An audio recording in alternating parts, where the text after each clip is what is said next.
Hello and welcome to Sticky from the Inside, the employee engagement podcast that looks at how to build stickier, competition-smashing, consistently successful organisations from the inside out. I'm your host, Andy Gorham, and I'm on a mission to help more businesses turn the lights on behind the eyes of their employees, light the fires within them, and create tons more success for everyone.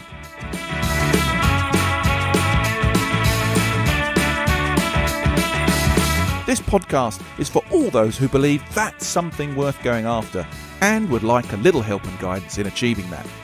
Each episode, we dive into the topics that can help create what I call stickier businesses. The sort of businesses where people thrive and love to work, and where more customers stay with you and recommend you to others because they love what you do and why you do it. So, if you want to take the tricky out of being sticky, listen on. Okay then, today I want to take another look at culture building, but from a slightly different perspective. It's all very well talking about how important culture is for business, but what does that actually mean? It's going to be different for every business, right? So how do you know what culture your business should have?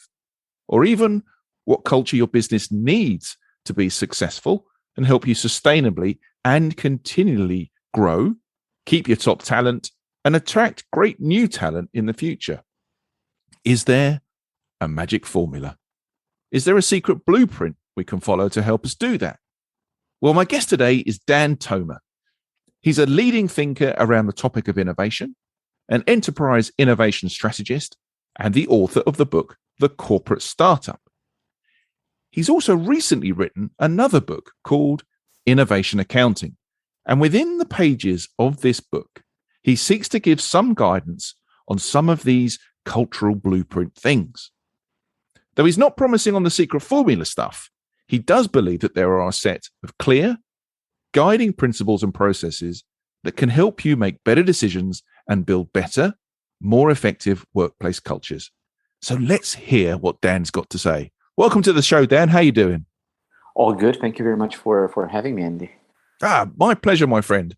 I've got to be honest, when you told me about the title of the book, Innovation Accounting, I was like, what? I don't do accounting on this podcast. What are you talking about? But the book's something very, very different, right? Yeah, we use the title because this is what a lot of people in our space refer to measuring innovation. And this is a common term, if you want, for measuring innovation in general. So we decided to go with that because we knew that people in that space will definitely look for the term. It's very Google friendly, if you want. However, as you just mentioned, the book talks about all aspects of innovation from the perspective of how do we measure. So we look at teams, we look at culture, we look at capability, we look at how do you measure, for example, open innovation such as startup collaborations. So we look at everything innovation-wise, but through the filter or through the lens of measurement. Brilliant. I'm glad I got a better understanding of that, or we may never have talked about this, and that would have been a real waste. So look, Dan, do me a favor, my friend. Can you just give us a little bit of background on you and what you're currently working on, just so my listeners can get a better idea of who you are and what you're up to? Sure, for sure. My background is actually in entrepreneurship. So I started my first actual job was having my own company. And according to my family, throughout the years, I only had one single real job, meaning that I was employed by a large organization in the telco space. But all things aside, and no laughing aside, I think the entrepreneurship experience that I had came in handy when I was with that major corporation. And that's when the idea of the first book started, because as I was working in that company, I realized that the processes they were using for building new products were essentially backwards, like literally backwards. They were starting from where a startup will end and working their way back to where the startup would actually start. And that prompted me to together obviously with the team to write the corporate startup. And one of the things that we tried to cover was also measuring. So if we had a chapter in the first book about measuring innovation, now we have a full book on that. What I'm currently doing together with people like Chris Beswick, actually, that you had here on the show. We have a small consultancy company, so we help large organizations become more innovative while at the same time optimizing their existing core business. Yeah, and I think that spirit or culture of innovation is something businesses right now are really crying out for, right? Especially after the last 18 months, 2 years, where things have changed, landscapes have changed, the world's a more disruptive place. Being able to think and change and innovate is something businesses really, really need, right? You're seeing that, I guess. Yeah, no, 100%. The big problem with most companies is that they haven't invested in innovation, building a culture of innovation sooner. There is this Chinese proverb that says that the best time to plant a tree was 20 years ago.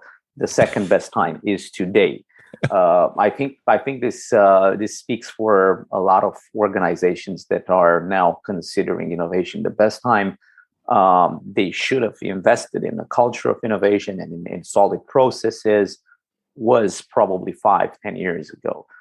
For the ones that haven't, the second best time is today. Actually, it's a Monday, so it's even better. Mondays are good. Make them good. Make them work for you. I totally believe in that, my friend. So look, before we get into the book, because I think there's some really interesting themes that come out of this book, innovation accounting and how it relates to building better workplace cultures. How would you sum that up?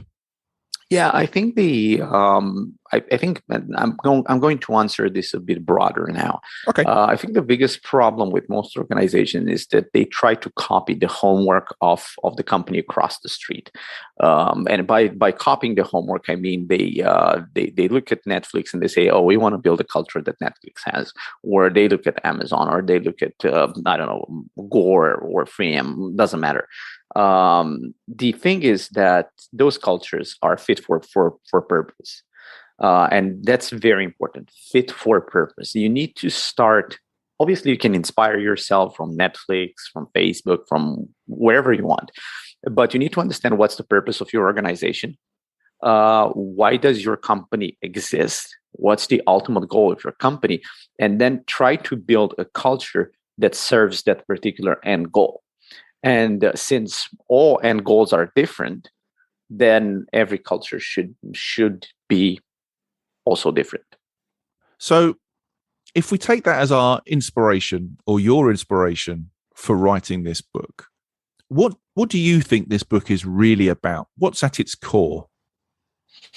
I think at the core is essentially principles on how to measure anything innovation related.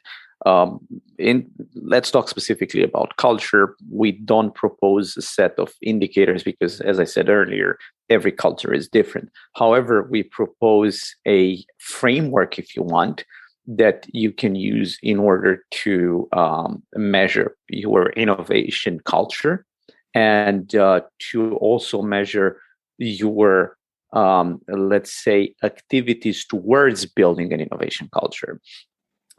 Specifically speaking about this, we say, okay, you start with the vision, you start with the goal of innovation, you start with what is your desired outcome from innovation. I don't know, we want to build new products or more products in a specific market, whatever it's going to be for your organization.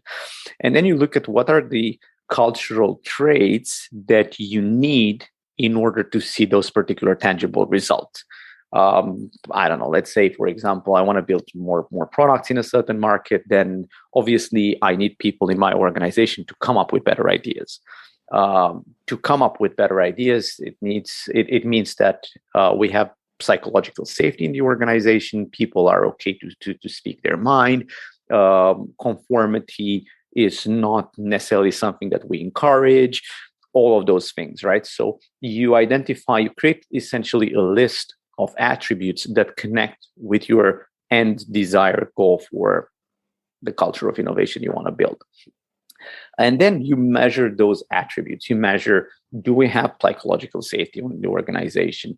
Do we tolerate conformity, or we sanction it? Where do we stand at the moment when it comes to conformity? Are people able to speak their mind? Do we have the right even software infrastructure to collect all these ideas, right? So everything that's connected to your end goal.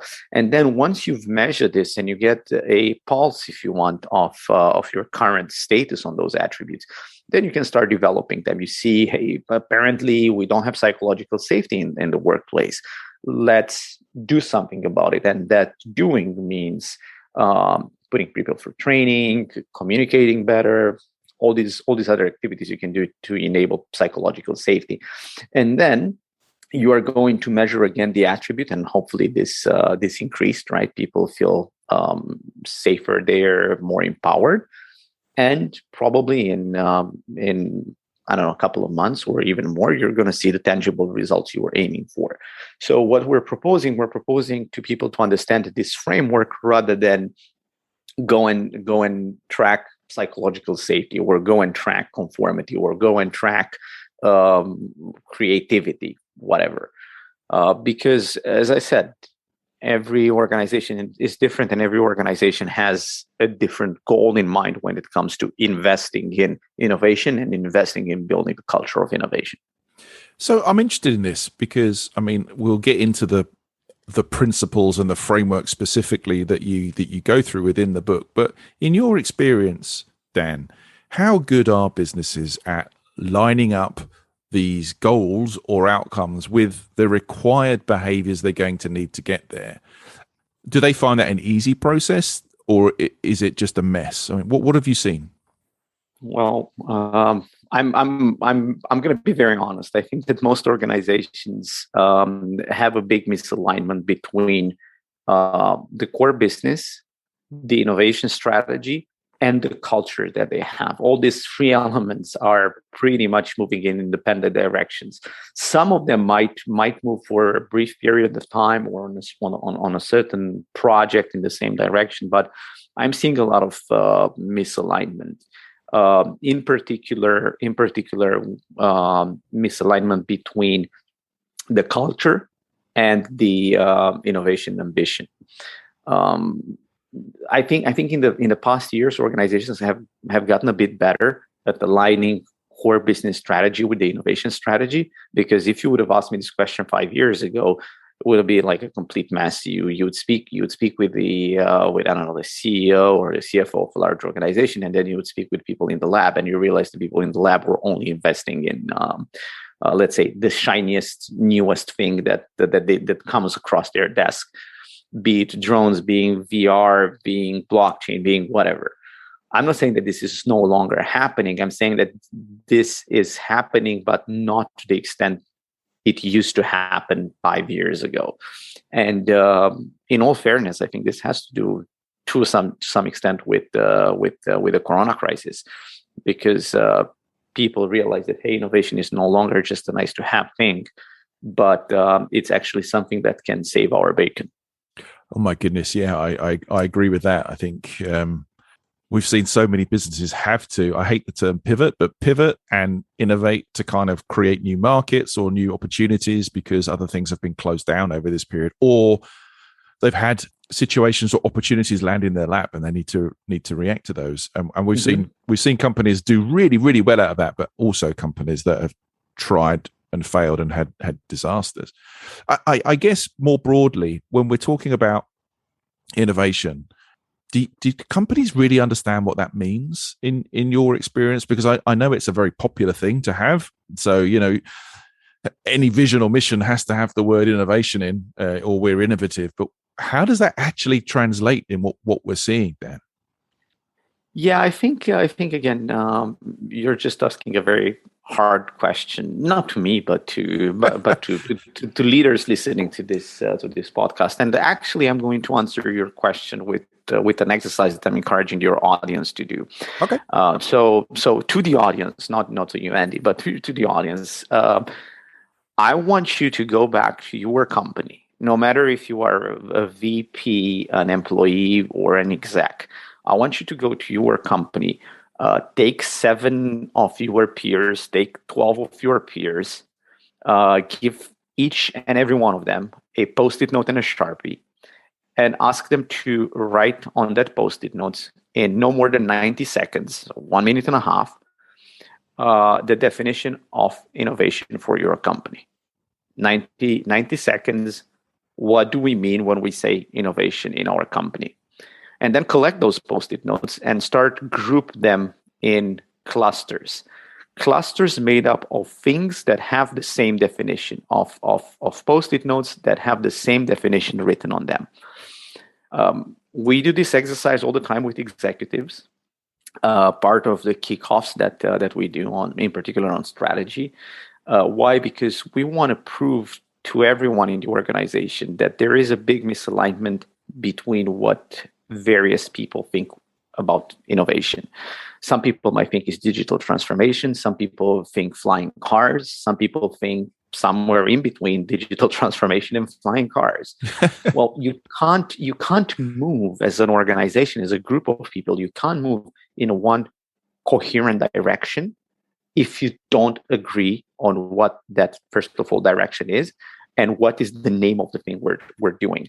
What this will mean for your organization, it means that you write innovation in your vision statement, right?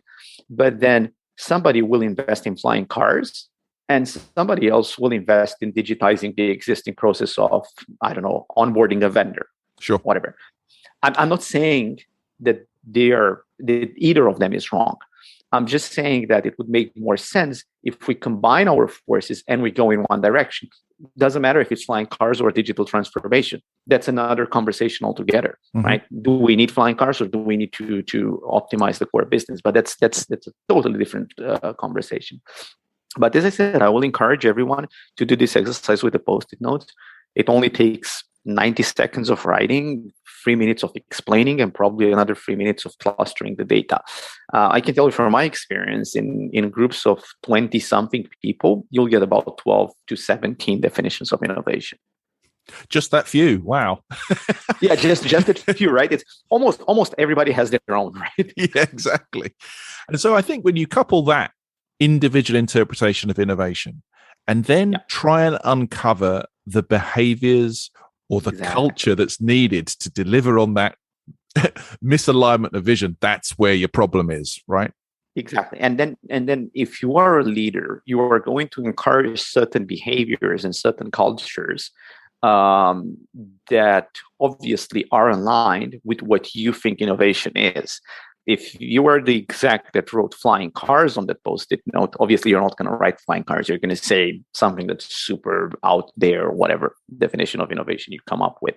But let's say that let's use the flying cars as a proxy for that. Sure. If you wrote flying cars on the Post-it note, you're probably going to encourage and need different cultural traits than the colleague that wrote digitizing the onboarding of new employees or of vendors. Totally different things. And again, it's very difficult to work together. And even if you say, hey, but I'm a large organization, I can afford this kind of things, that's totally fine. But what will happen if people need to migrate from department A to department B, from flying cars to digitizing, right? Will they fit in culturally there?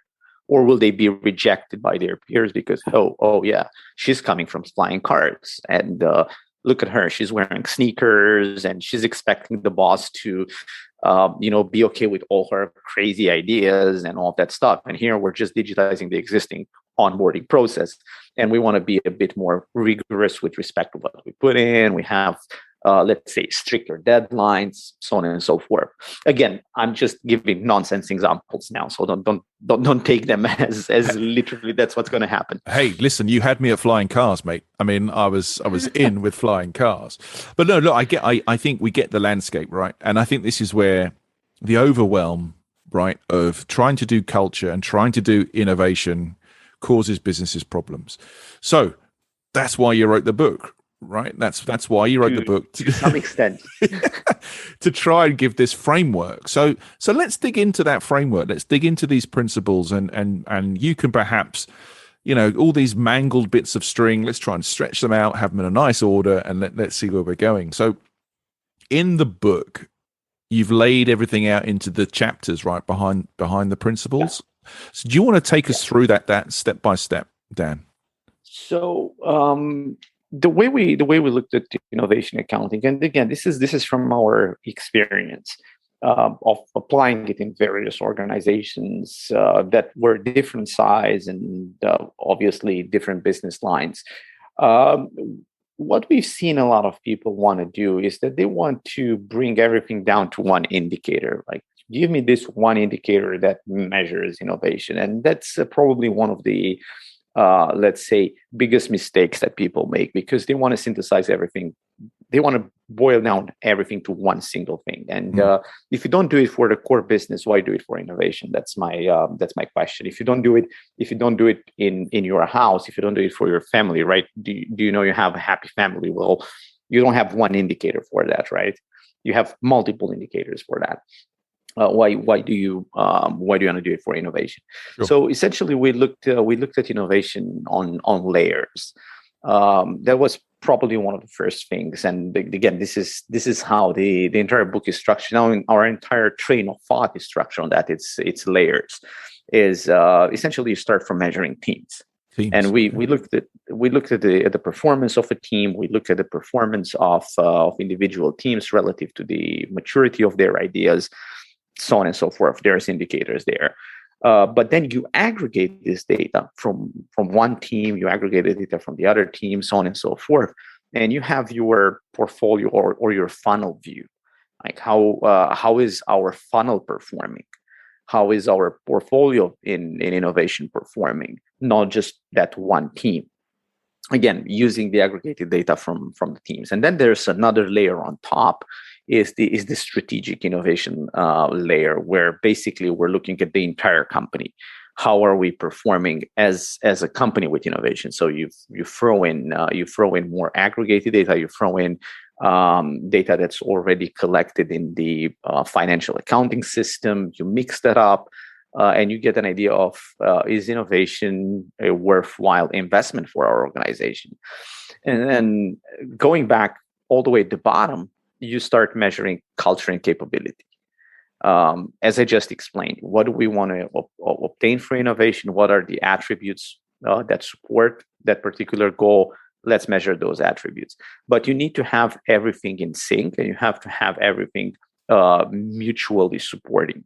You can't have an indicator that's not connected with anything else, because it's going to be very difficult for you to understand if you're having an impact just by measuring one indicator. And if it's not connected with anything else, why bother tracking that or measuring that? Does this make sense? I would ask the audience first, and if it doesn't make sense, by all means, drop me a line. I can definitely draw it.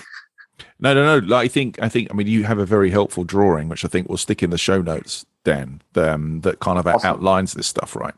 But I think what my understanding of this, look, and I'm not the brightest guy on the planet, but my understanding of what you're talking about here is finding the range of indicators, performance indicators across these subsets of, I guess, teams, the funnel itself, the financial measures and investment that's required. Yes, the capability and the cultural stuff, and all these different relationships. So you've got a dashboard of what you consider to be key performance indicators, but trying to find the links between them as well, so they're not completely independent, so they order out.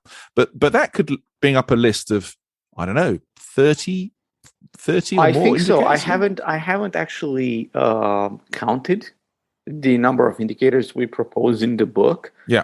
But I think you're very close to 30. And again, we're not even proposing anything on culture and capability, because we said that's very, very specific to every organization. So probably if you were to apply this in your company, you will have probably 50 indicators to look at. Obviously, you need to decide which one is the most important for you at any given moment in time, but that's always connected with the vision of the company, with the strategy. Where do we want to head? Are we interested in like fast innovation? Are we interested in how fast we're churning good ideas? because that's one indicator, and then obviously that's connected with others downstream, and obviously it's connected with culture. But that means we put our finger on this is what's important for us. And I guess this is why guys like you and Chris are helpful, because sometimes it's really hard to work that homework yourself and be honest, right? To some extent, yeah, that's what I think our role is, and we try. And again, this comes from my product ownership experience and product coaching experience.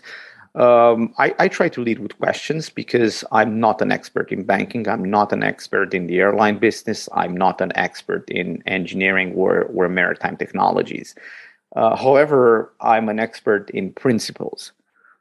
In principles of innovation, I know what good looks like for a company in terms of having a culture of innovation and having robust processes for bringing new ideas to market. And I'm just going to ask the hard questions, if you want, to the executives, to the teams, to the managers there about all these things. I'm essentially putting some mirrors in front of them. And they have to look in the mirror and see if they like what they're seeing. And if they don't like, we can work out a workout schedule for them. That's nice. I like that analogy of a workout schedule. I really should have gone for that run this morning, having you said that. But so I think for me, it's possibly easier for some corporates or for some CEOs to get their head around these sort of KPIs, right? This dashboard of KPIs. The tough thing will be, I guess, holding themselves to account and making sure that they link. I would imagine the tougher thing in some instances is to do with the cultural stuff, right? Because that's not necessarily normal place and comfy place for people. So in terms of your principles, I mean, and you've mentioned that what do you want out of your culture? How do you support, help, question, I guess, agitate these people to really think about those principles behind defining the culture and making it happen? Yeah, as I said, I always try to bring it back to who you are as a company and what's your purpose. Why do you exist as an organization? And please spare me the nonsense words, the puffy things, right? I don't want to hear stuff like, oh yeah, for the greater good of society and stuff, unless you actually believe in that and you have substantiating evidence to prove that you exist for the bigger purpose. But I really want to know why you exist. And usually you don't exist to build a product, but you usually exist to alleviate the pain as a company, alleviate the pain in users. And that pain can take, I don't know, a million shapes. And I want to understand essentially what's your purpose? Why do you exist as an organization? You exist to alleviate pain X or pain Y. And then let's try to understand what's going to encourage people in your organization to help the end customer alleviate that particular pain. That's where I would normally or typically start. And is there a sort of defined process that you take people through to help them understand that, Dan? Or is that more of an internal facing thing that you pose the question and step back? Obviously, we have a bit of a let's say standard process, but that's just probably steps 1, 2, and 3 of a journey that's, let's say, 1,000 miles long. Because after 1, 2, and 3, you kind of like realize who you're dealing with, what's the ambition of the company, where do they want to move towards, and all those things. So it is standard to some extent, but I would say it's more customized than standard. If you were to ask me, obviously, if you would have Chris on the show, Chris would have probably had a different answer to this. And then that's the joy of culture. There's always a different kind of way of getting to this stuff, and I think that's the thing that does overwhelm a number of people sometimes. When you start to think about changing a culture or tweaking a culture, it feels like the toughest task, in a sense, that you can in the world. And the first question after that is, how long is it going to take? And I mean, it takes time, right, to change culture, to change muscle memory, to change skill base. It's not an instant thing, right? It's two things here. First of all, to change a culture, in my opinion, you need to change the processes that support the culture. Change the processes to support a new culture, or change the processes to prevent the old culture from, multiplying, repeating itself every day. I say that, in my opinion, at least, again, this is my opinion, culture follows process. Look at your processes. It's great to define a new culture, the new culture you want to have, but look at your processes and change the processes first, and then do all the cultural activities bit. Because people will behave in certain ways because they are forced by the governance system of your organization to act in a certain way. If you take an employee in your organization and put him in Netflix, I'm sure that they will most likely perform pretty well there, and they will display a different behavior and different culture than the one in your organization. Why? Because Netflix uses a different process, a different governance system than your current organization. So start with the processes, in my opinion. And second, you asked a very good question: how long does it take? Yeah, it takes long, because first of all, it would be easy. Everybody would do it, right? And second, right, we just spoke about workouts just a couple of sentences ago.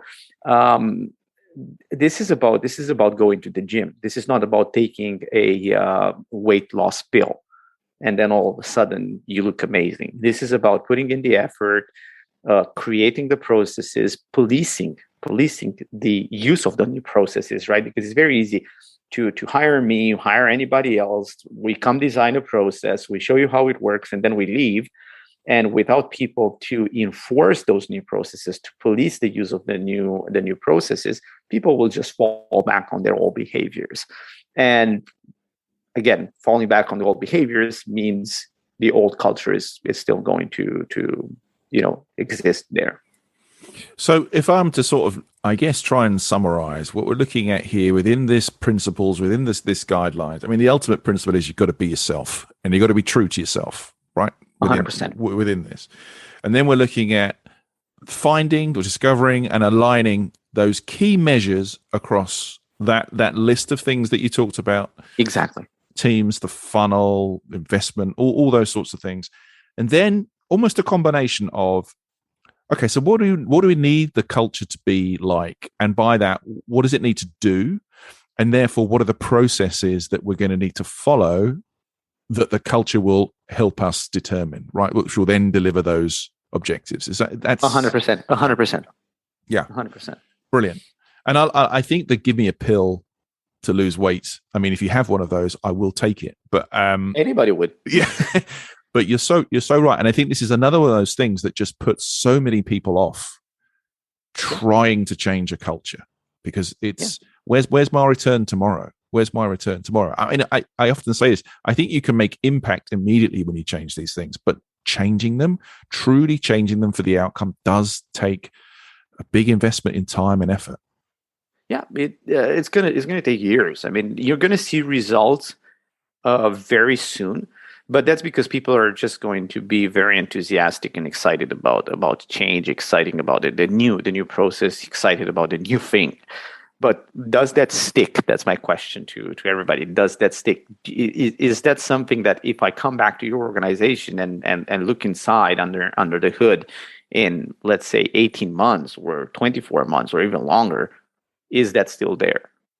Were you able to embed that culture? Were you able to embed that new governance system? That's the biggest issue with most organizations, is that they're able to do like a good kickoff. Yeah, the thing is going to stick around for, let's say, 6 months because people are still excited. But then if you look back in 24 months, the thing is no longer there. Yeah. Well, look, this podcast is called Sticky from the Inside for a reason, right? This is about people change that lasts and has an impact. And I think you're 100% right, my friend. I think anybody can do something for short term. There's an argument to say lots of businesses focus far too much on the short term because it's all about impact. But how sustainable is that over the long term? How repeatable is it over the long term? And often it isn't, right? So that's why we see lots of peaks and troughs.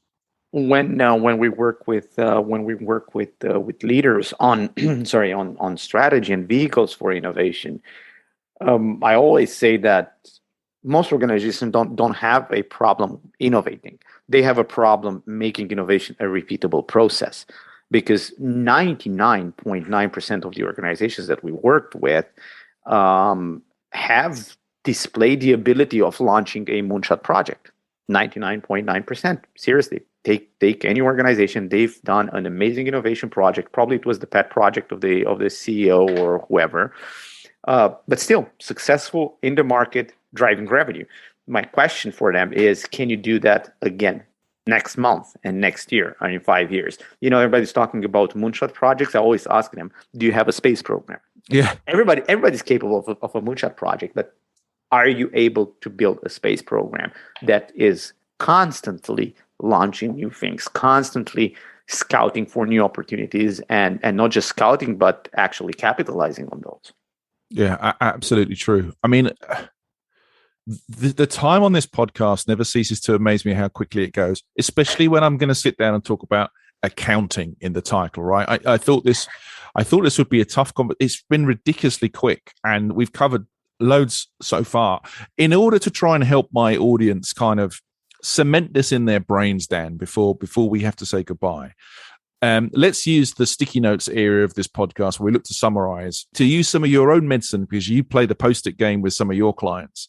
Can you summarize the 3 best bits of advice you could to help people get to grips with this stuff? If you were to do 3 sticky notes, my friend, what would you have on your sticky notes? I think the first one would be define what innovation means for your organization. Create a very clear definition of innovation. So define innovation.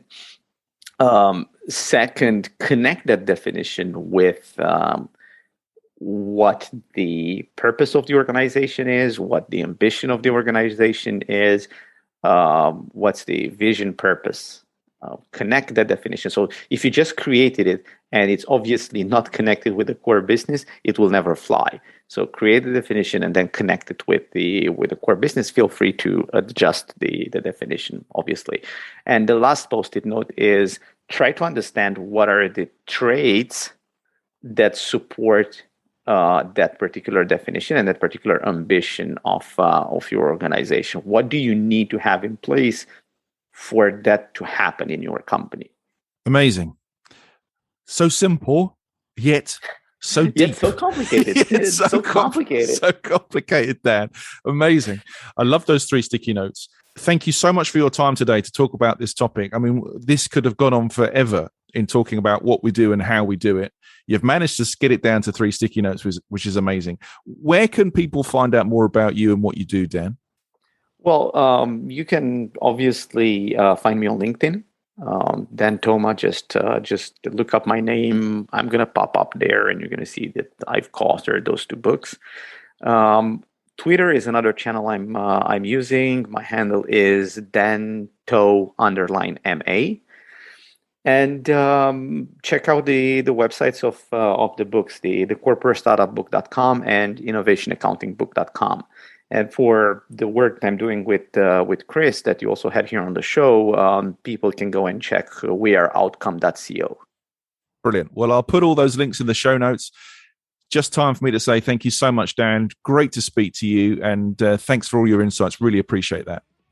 Thank you very much, Andy, for having me on the show. No problem, my friend. Okay, that was Dan Toma. And if you'd like to find out a bit more about him and what he does, then please check out the show notes. So, that concludes today's episode. I hope you've enjoyed it, found it interesting, and heard something maybe that will help you become a stickier, more successful business from the inside going forward. If you have, please like, comment, and subscribe. It really helps. I'm Andy Gorham, and you've been listening to the Sticky from the Inside podcast. Until next time, thanks for listening.